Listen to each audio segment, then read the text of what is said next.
మిత్రులారా నమస్తే. హృదయపూర్వక భోగి పండుగ శుభాకాంక్షలతో తిరుప్పావై 29వ పాసురాలాపనకు శుభస్వాగతం. శ్రీ ఆండాళ్ తిరువడిగళే శరణం.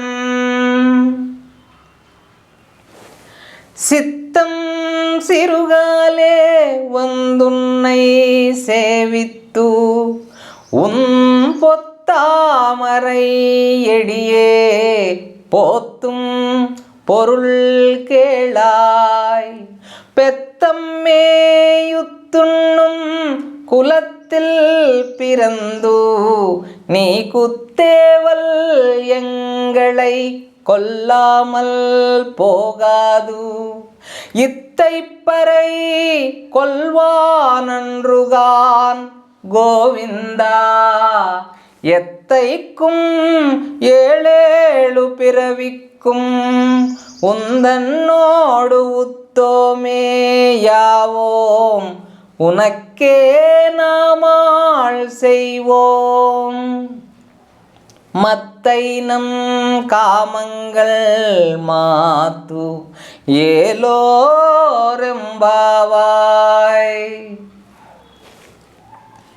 మార్గశీర్ష మాసమునందు గోపికలు తమ పెద్దల అనుమతితో వర్షము కొరకై చేసిన వ్రతమే ధనుర్మాస వ్రతం.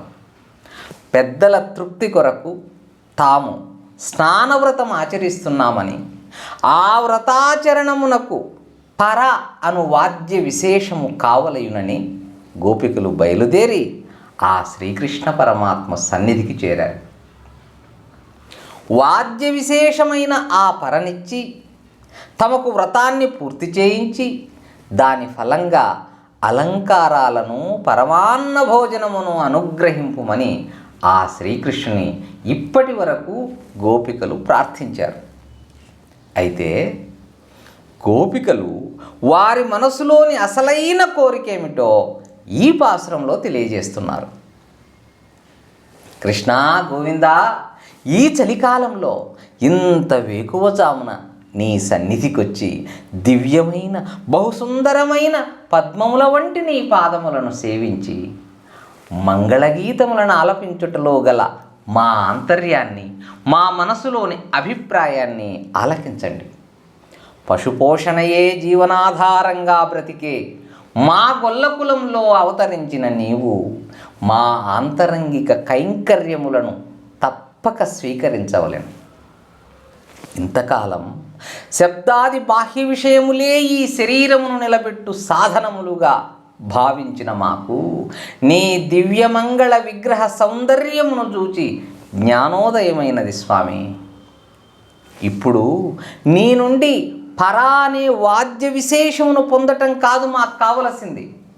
ఏనాటికి 7 జన్మలకు నీతో విడరాని సంబంధం కావాలి ప్రభు. మాకు ఇతరములైన కోర్కెలేవీ లేకుండా, ఎటువంటి అహంకారము మా దరి చేరకుండా ఎల్లప్పుడూ నిన్ను సేవిస్తూ ఉండేలా మమ్మ అనుగ్రహించు కృష్ణ.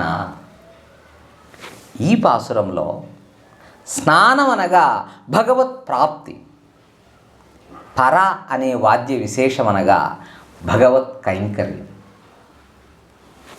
భగవానుడే తప్ప ఇతర విషయములను అనుభవింపవలెనను కోరిక లేకపోవటమే అనన్యభోగ్యత్వం. భగవానుని పొందుటకు భగవానుడే తప్ప మరేది ఉపాయము కాదని తెలుసుకోవటమే అనన్యోపాయత్వం. భగవానునికి తప్ప మరొకరికి తాను ఏ విధంగానూ చెందను అనే ఎరుకయే అనన్యార్హత్వం.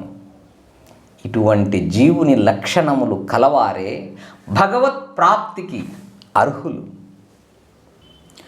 భగవంతుని పొంది భగవత్ కైంకర్యమును చేయుటయే భక్తులకు నిజమైన ఫలం.